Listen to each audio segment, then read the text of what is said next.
Everyone, ನಮ್ಮನೇಲಿ ಇವತ್ತು mutton biryani ಮಾಡ್ತಿದ್ದೀವಿ. ಮಟನ್ ಬಿರಿಯಾನಿ ಮಾಡೋಕ್ಕೆ ನಾನು ಫಸ್ಟೇ ಮಟನ್ನ ವಾಶ್ ಮಾಡಿ ಎತ್ತಿಟ್ಕೊಂಡೆ. ಅದಾದಮೇಲೆ ಕುಕ್ಕರ್ಗೆ ನಾನು ಅರಶಿನ ಪುಡಿ ಮತ್ತು ಉಪ್ಪು ಹಾಕ್ಬಿಟ್ಟು ಒಂದು 4 ವಿಷಲ್ ಹಾಕಿಸ್ಕೊಂಡೆ. ಆಮೇಲೆ ಈ ಕಡೆ ನಾನು ಚಿಕನ್ ಕಬಾಬ್ಗೆ ರೆಡಿ ಮಾಡಿಕೊಂಡು ಕಬಾಬ್ಗೆಲ್ಲ ಕಲಸಿ ಎತ್ತಿಕೊಂಡೆ. ಬಿರಿಯಾನಿಗೆ ನಾನು ಫಸ್ಟ್ ಬಂದು ಈರುಳ್ಳಿ, ಟೊಮೊಟೊ, ಕೊತ್ತಂಬರಿ, ಪುದೀನ, ಮೆಂತ್ಯ ಸೊಪ್ಪು, ಹಸಿಮೆಣ್ಸಿನ್ಕಾಯಿ ಎಲ್ಲನೂ ಈ ರೀತಿ ಹೆಚ್ಚಿಟ್ಕೊತೀನಿ. ಯಾವಾಗಲೂ ಈ ಥರ ಎಲ್ಲ ಹೆಚ್ಚಿಟ್ಕೊಂಡು ಆದಮೇಲೆ ನಾನು ಪಾತ್ರೆಯಲ್ಲಿ ಮಾಡೋಣ ಅಂತ ಅಂದ್ಕೊಂಬಿಟ್ಟು ಎಣ್ಣೆ ಕಾಯಕ್ಕೆ ಇಟ್ಬಿಟ್ಟು ಪಲಾವ್ ಎಲೆ ಹಾಕ್ಬಿಟ್ಟು ಪಲಾವ್ ಸಾಮಾನು ಏನಿದೆ ಅದನ್ನೆಲ್ಲ ಹಾಕ್ಕೊಂಡೆ, ಮಸಾಲೆ ಐಟಮ್ಸು. ಅದಾದಮೇಲೆ ಎಣ್ಣೆ ಎಲ್ಲ ಕಾಯ್ದಾದ್ಮೇಲೆ ಈರುಳ್ಳಿ ಎಲ್ಲ ಹಾಕ್ಬಿಟ್ಟು ಈರುಳ್ಳಿನ ಡಾರ್ಕ್ ಬ್ರೌನ್ ಬರೋ ತನಕ ಫ್ರೈ ಮಾಡಿಕೊಂಡೆ. ಈರುಳ್ಳಿ ಜೊತೆಗೆ ನಾನು ಹಸಿಮೆಣ್ಸಿನ್ಕಾಯಿ ಹಾಕ್ಕೊಂಡೆ, ಕ್ಯಾಪ್ಸಿಕಮ್ ಇತ್ತು ಅಂತ ಕ್ಯಾಪ್ಸಿಕಮ್ಮು ಹಾಕ್ಕೊಂಡೆ. ಅದಾದಮೇಲೆ ನಾನು ಈರುಳ್ಳಿ ಎಲ್ಲ ಫ್ರೈ ಆದಮೇಲೆ ನೆಕ್ಸ್ಟ್ ಬಂದು ಟೊಮೊಟೊ, ಕೊತ್ತಂಬರಿ, ಪುದೀನ ಎಲ್ಲ ಏನು ಹೆಚ್ಚಿಟ್ಕೊಂಡೆ ಅದನ್ನು ಹಾಕ್ಕೊಂಡು ನೀಟಾಗಿ ಫ್ರೈ ಮಾಡಿದೆ. ಅದು ಫುಲ್ಲು ಡಾರ್ಕ್ ಬ್ರೌನ್ ಕಲರ್ ಆಗೋ ತನಕ ಎಲ್ಲನೂ ಸಾಫ್ಟ್ ಆಗೋ ತನಕ ಫ್ರೈ ಮಾಡಿಕೊಂಡು ಅದಾದಮೇಲೆ ನೆಕ್ಸ್ಟ್ ಮಟನ್ನ 4 ವಿಷಲ್ ಬರೋ ತನಕ ವೆಯ್ಟ್ ಮಾಡಿ.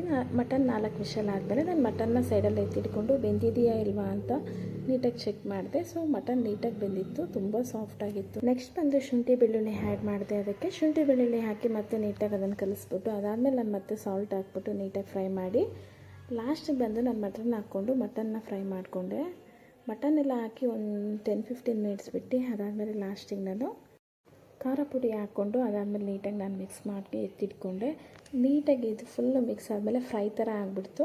ಸೊ ಇದು ಫುಲ್ಲು ಗ್ರೇವಿ ಥರ ಇತ್ತು. ಸೊ ಈ ಗ್ರೇವಿನ ನೀಟಾಗಿ ಮಿಕ್ಸ್ ಮಾಡಿ ಎತ್ತಿಟ್ಕೊಂಡು ಅದಕ್ಕೆ ಎಷ್ಟು ಬೇಕು ನೀರು ನೋಡಿಕೊಂಡು ನಾನು ಎಷ್ಟು ರೈಸ್ ಹಾಕ್ತೀನಿ ಅಷ್ಟಕ್ಕೆ ತಕ್ಕಂತೆ ನೀರು ಹಾಕ್ಕೊಂಡೆ.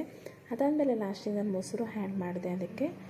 ಇದೆಲ್ಲ ಆದಮೇಲೆ ಲಾಸ್ಟಿಗೆ ನೀರು ಕುದ್ದಾದ್ಮೇಲೆ ನಾನು ಅಕ್ಕಿ ಹಾಕ್ಬಿಟ್ಟು ನೀಟಾಗಿ ಅದನ್ನು ಮಿಕ್ಸ್ ಮಾಡಿ ಫೈನಲ್ಲಿ ಮಟನ್ ಬಿರಿಯಾನಿ ಕುದಿಯೋಕ್ಕೆ ಸ್ಟಾರ್ಟ್ ಆಯಿತು. ಮಟನ್ ಬಿರಿಯಾನಿ ಕುದೀತಾ ಇತ್ತು ನೋಡಿ. ಈ ರೀತಿ ಮಟನ್ ಬಿರಿಯಾನಿ ಆಲ್ಮೋಸ್ಟ್ ರೆಡಿ ಆಯಿತು. ಈ ಕಡೆ ಸಪ್ರೇಟಾಗಿ ಮಟನ್ ಡ್ರೈ ಮಾಡೋಣ ಗ್ರೇವಿ ಟೈಪು ಅಂದ್ಕೊಂಡು ಮಾಡ್ತಾಯಿದ್ವಿ.